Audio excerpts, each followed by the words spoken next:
You want people to do tshuva, you have to start getting ready to work. It's not easy.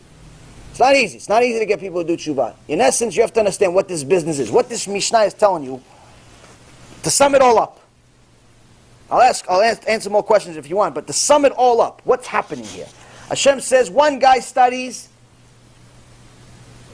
to teach the ones around him. I'll help him at the level. He set himself his goals low. I'll help him where he was. The other guy that's trying to get high, he's trying to get to the highest level. He's trying to get to the highest level of Olam Haba. Highest level of Olam Haba is someone that gets people to do tshuva. It's higher than the biggest tzaddikim in the world. Someone that gets people to do tshuva gets the highest level of Olam Haba. He wants to get there. HaShem says just for him wanting to get there, trying to get there, is enough of a reason for me to help him. He doesn't know anything. I'll give him the knowledge. He doesn't have the strength. I'll give him the strength. He doesn't have the nothing. I'll give it to him. He doesn't have the money. I'll give it to him. Why? He wants it. Just for him wanting it, I'll give it. Why? Why? Because it's not something normal to want. Why is it not normal to want this? Why is it not normal to want people to do tshuva? It sounds like a good thing. Why would I not want people to do tshuva? Why would somebody not want people to do tshuva? The reason is, you're only going to know once you start. I could tell you what happens, but you're only going to know once you get involved. Anyone that's on the Team HaShem, that's on our Team HaShem, knows what I'm about to say. Anyone that's not on Team HaShem doesn't know. Why? Once you actually, actively go try to help people do tshuva, you officially make yourself enemy number one of the Satan. Now, ze keneged ze bara Elokim.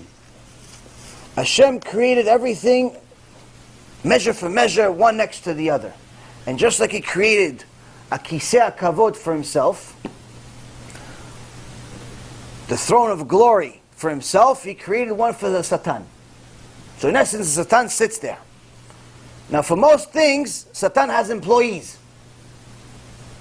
He has employees to go bother you. He has employees to go get you to look at girls. He has employees to go get you to gamble. He has employees to go get you to do stupid things. Once in a while he gets up. When does he get up?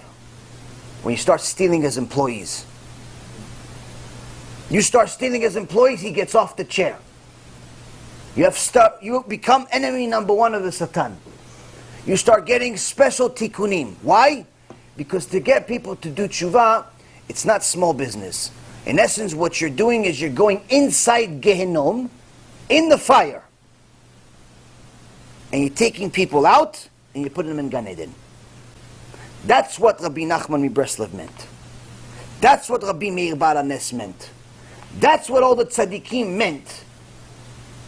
When they said, I'll take people out of Gehenom, that's what you go into Gehenom, in the fire.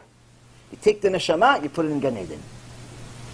That's stealing an employee from a Satan. He's not happy about that. He'll try to do whatever he can to stop you. Who are you to take people out of my kingdom? Who are you? So not everyone has the zchut to do it. It's not easy. If you want to do it, there's big merit for it. There's big reward for it. But it's not easy. You're going to have special tikkunim to do it.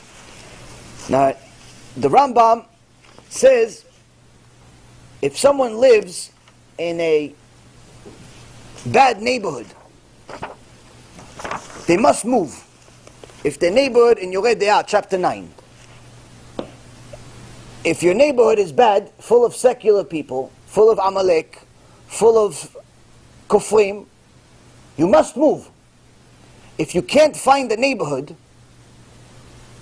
that is full of tzaddikim, you have to find something. If there's no such neighborhood, there's no place with righteous people, everyone's wicked. There's no such thing as righteous people anymore. You are the last righteous person on earth.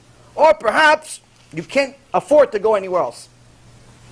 Rambam makes halacha, makes a law, says you must move to the desert or a cave.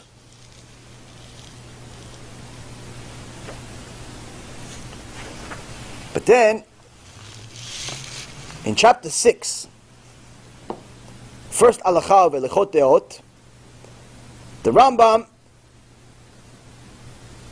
he first says that you have to move.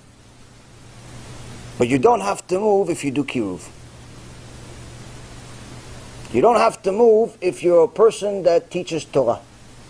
In fact, it's common for a person that gets people to do TeShuva to live in terrible places, surrounded by not the greatest of people.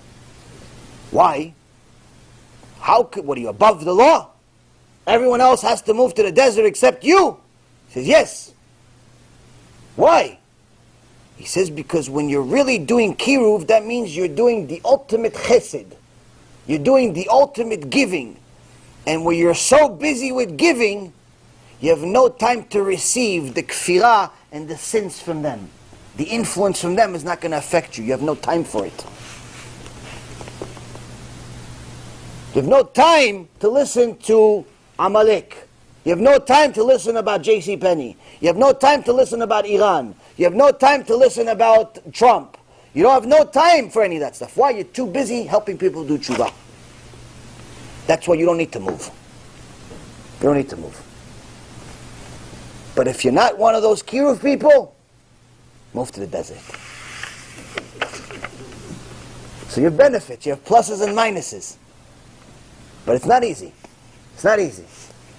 But when you do KIRUV, you have a special miracle. You have a special deal.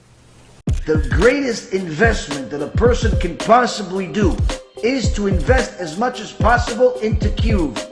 I urge you to open up your heart, open up your wallet, support this incredible cause by donating. You're not only helping others, but you're also opening the door to divine blessings in your own life by really setting Hashem's children on the right track. Let's make a difference together, one person at a time. Thank you, and may Hashem bless all the sponsors and grow the Bezrat Hashem organization.